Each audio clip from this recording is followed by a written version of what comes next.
को सभी भक्तों को राधे राधे।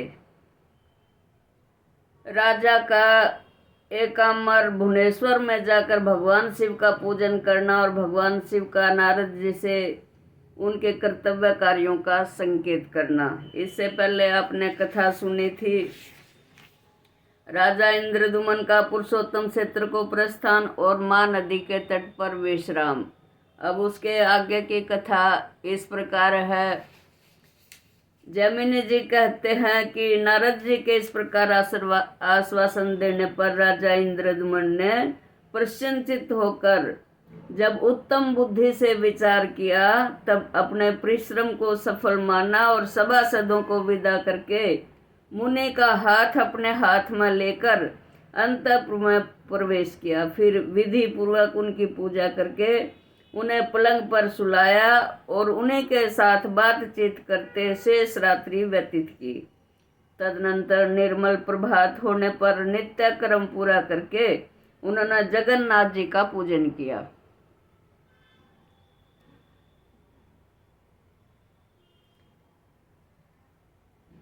तदनंतर सब महानदी के पार उतरे। इसके बाद ओढ़र देश के राजा के बताए हुए मार्ग पर राजा इंद्रद्युम्न अपने सेना के साथ एकाम्र वन नामक क्षेत्र की ओर चले। वहां से कुछ दूर आगे जाने पर मार्ग में गंधवहा नाम वाली नदी मिली जो बड़े वेग से बह रही थी। उसको पार करके आगे बढ़ने पर शंख आदि वाद्यों की ध्वनि सुनाई पड़ी। तब राजा ने नारद जी से पूछा, महामुने यह शब्द कहाँ हो रहा है? नारद जी ने कहा, राजन यह अत्यंत दुर्लभ क्षेत्र है जिसे भगवान विष्णु ने गुप्त कर रखा है। तुम भाग्यवानों में श्रेष्ठ हो, इसलिए तुम्हारे सौभाग्य से जितेंद्रिय पुरोहित ने किसी प्रकार जाकर भगवान का दर्शन किया है। यहाँ से 3 योजन पर नीलगिरी विद्यमान है और वहाँ भगवान गौरीपति का एकाम्र वन नामक क्षेत्र है जो अब अधिक दूर नहीं है। एक समय भगवान शिव ने लोकों के आदि कारण अनादि पुरुषोत्तम का इस प्रकार स्तवन किया कि हे नारायण, हे परम धाम, हे परमात्मन, हे प्रातपर, हे सच्चिदानंदमय वैभव से युक्त निरंजन परमेश्वर, आपको मेरा नमस्कार है। आप संसार के कारण हैं और गुणों के भेद से सृष्टि पालन और संहार रूप कर्म किया करते हैं। सब प्रकाश परमात्मन, आपने अपनी ही योग माया से अपने को गुप्त कर रखा है। आपको नमस्कार है। आप न भीतर हैं न बाहर, साथ ही बाहर भी हैं और भीतर भी, दूर होते हुए भी अत्यंत निकट हैं। भारी, हल्के, स्थिर, अत्यंत सूक्ष्म और अतिशय स्थूल भी आप ही हैं। आपके लिए नमस्कार है। जिनके कटाक्ष विलास से कोटि कोटि ब्रह्मा और अगणित रुद्र उत्पन्न होते हैं, उन कला आत्मा श्री हरि को नमस्कार है। जिनके एक एक रोम में अनेकों अनेक ब्रह्मांड का समुदाय भरा हुआ है तथा जिनका शरीर माप जोख के बाहर है और विषव रूप भगवान को नमस्कार है। जिनके स्वरूप भूत काल के परिमाण से ब्रह्मा की सृष्टि और प्रलय होते हैं, मनवंतर आदि की संगठना करने वाले उन भगवान को नमस्कार है। त्रिपुरासुर का दाह करने वाले भगवान शंकर ने जब इस प्रकार स्तवन किया तब शंख चक्र गदा धारण करने वाले मन वनमाला विभूषित हार कुंडल केयूर और मुकुट आदि से सुशोभित कृपा निदान भगवान गरुड़ वाहन विष्णु ने शिव जी से कहा, दक्षिण समुद्र के किनारे नीलाचल से विभूषित जो 10 योजन विस्तृत क्षेत्र चित्रोत्पला नदी से लेकर समुद्र तक फैला हुआ है, उसके उत्तर एकाम्र वन नामक सुंदर वन है। वहीं पार्वती जी के साथ आप निवास करें।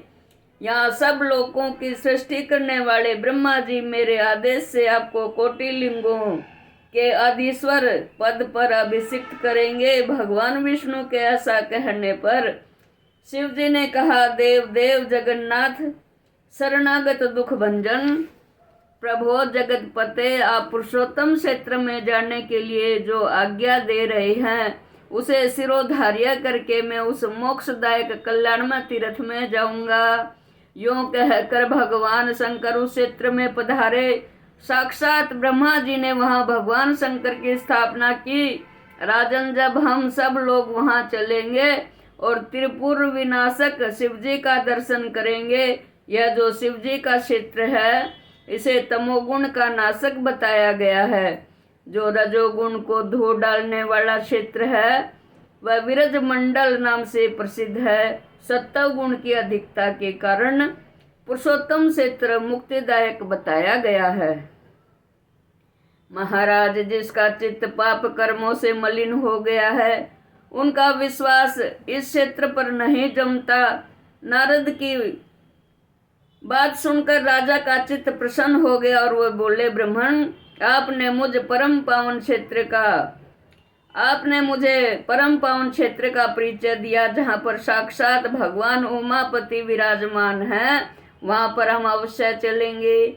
इस निश्चय के अनुसार देवऋषि नारद जी और राजा इंद्रद्युम्न दोपहर के समय सेना के साथ एकाम्र वन नामक क्षेत्र में पहुंच गए।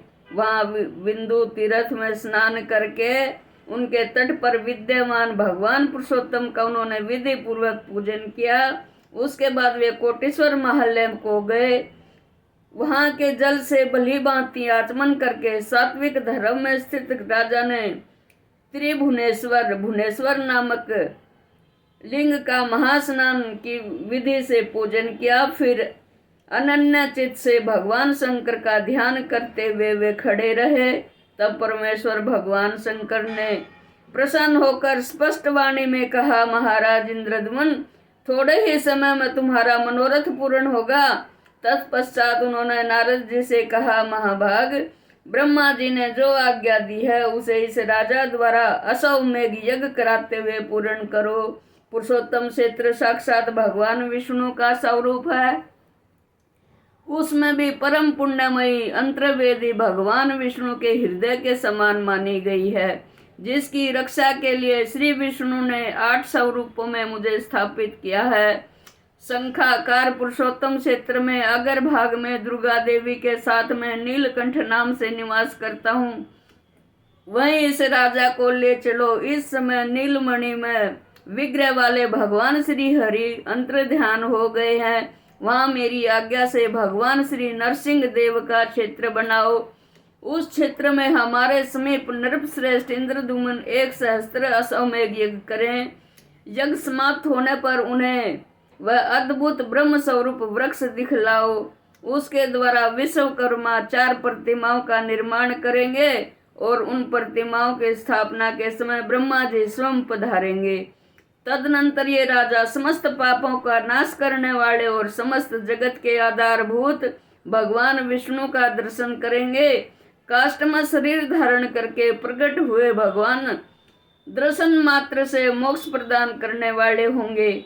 नारद, भगवान विष्णु अपनी आज्ञा के पालन एवं भक्ति से प्रसन्न होते हैं।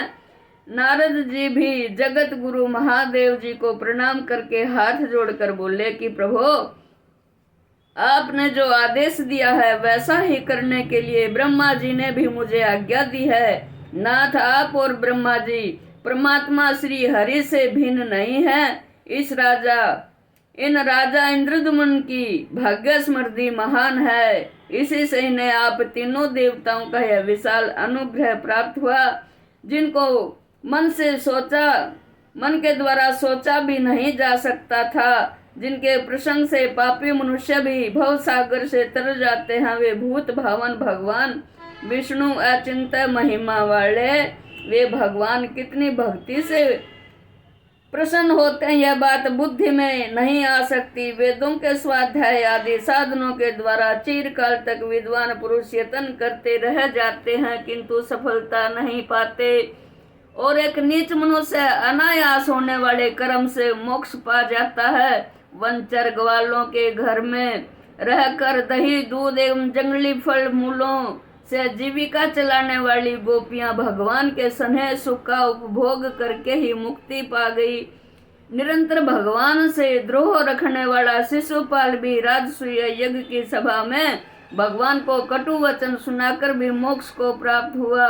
भगवान का ऐसा चरित्र है, वैसा है, इस प्रकार के निश्चय का विषय नहीं है। बहुत समय तक महान प्रयत्न करते रहने पर भी भगवान विष्णु के दिव्य चरित्र के विषय में कोई निर्णय नहीं दिया जा सकता। इस संसार में पुरुषोत्तम क्षेत्र का निवास भगवान की सायुज्य की प्राप्ति कराने वाला है। भगवान विष्णु इंद्रद्युम्न के प्रसंग से वहां सब लोगों को प्रत्यक्ष दर्शन देंगे। तदनंतर महादेव जी तथास्तु कहकर उसी समय अंतर्ध्यान हो गए। श्रीमन्नारायण नारायण हरि हरि, श्रीमन्नारायण नारायण हरि हरि। जय जगन्नाथ, जय जगन्नाथ, जय जगन्नाथ, जय जगन्नाथ, जय जगन्नाथ, जय जगन्नाथ। तुलसियापति रामचंद्र भगवान की जय, सग में हनुमान की जय।